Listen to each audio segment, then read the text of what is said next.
ఎవడు వాడు ప్రసాద్? లూసిఫర్. ఈ లూసిఫర్ ఒక బ్యాచ్ని తయారు చేసుకొని వాడితో పాటు కొంతమంది దురాత్మలను, దేవదూతలను ఈ లోకానికి తీసుకొని వచ్చాడు. ఈ లోకానికి తీసుకొని వచ్చినప్పుడు ఈ లోకానికి వచ్చినటువంటి దేవదూతలు ఎలా మారారు? దురాత్మలుగా మారారు. వారు దురాత్మలు. కొంచెం తగ్గిలే. మన ఇంట్లో ఎవరైనా బంధువులు చనిపోతే అదిగో దెయ్యం అయిపోయి మా ఇంటికి వచ్చాడని అంటుంటారు. లేదు. దెయ్యం అయిపోయి తలుపు తడుతున్నా అంటున్నాడు. లేదు. ఆత్మలు ఉన్నాయి, దురాత్మలు ఉన్నాయి, ప్రేతాత్మలు ఉన్నాయి. కానీ నీ ఇంట్లో నీ బంధువులు ఎవరైనా చనిపోతే వాడు ఆత్మగా మారి నీ దగ్గరకు వస్తున్నాడు అనేది అబద్ధం. వినండి, అబద్ధం.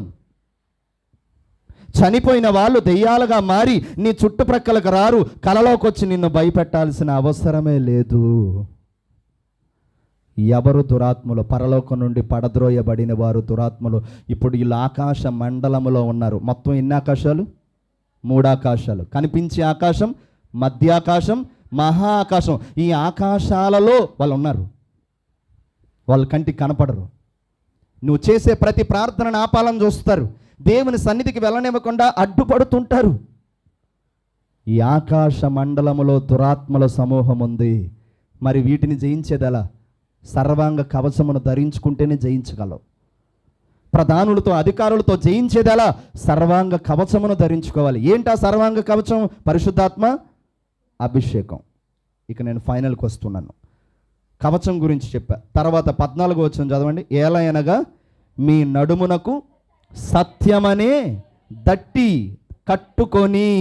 చూడండి, మీ నడుమునకు, ఇదిగో నడుము భాగమునకు సత్యమనే దట్టి. ఈ దట్టి అనగా ఏంటంటే బెల్ట్. దట్టి లేకపోతే ఇదిగో పట్టుండదు. దట్టి అనేది ఉండాలి. అది బెల్ట్ అనమాట. ప్రియమైన దేవుని బిడ్డలారా, ఆ కవచమును ధరించుకున్న తర్వాత ఈ కవచము చుట్టూ కూడా నీ నడుమునకు సత్యమనే దట్టి. రెండో విషయం, నీలో సత్యం ఉండాలి. ఎవరా సత్యం? Who is true?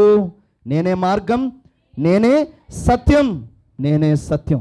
నా ప్రియ దేవుని జనాంగమా, ఆ సత్యం అనే దట్టిని నువ్వు కట్టుకోవాలి. ప్రభు అని యేసయ్యే సత్యం. ఇదిగో ఆ సత్యాన్ని నువ్వు కలిగి ఉండాలి. సత్యాన్ని కలిగి ఉండాలి. సత్యమేవ జయతే. ప్రియమైన దేవుని బిడ్డలారా, సత్యము యేసయ్య. ఆ యేసయ్యను నువ్వు పట్టుకోవాలి, యేసయ్యను నువ్వు కట్టుకోవాలి, యేసయ్యను నీ గుండెల్లో చేర్చుకోవాలి. ఆ విషయాన్ని నువ్వు మర్చిపోకండి. ఇదిగో నీతి అను మైమరువు తొడుగుకొని నీతి, సత్యం, సర్వాంగ కవచం. 4వ విషయం ఏంటండి? పాదముల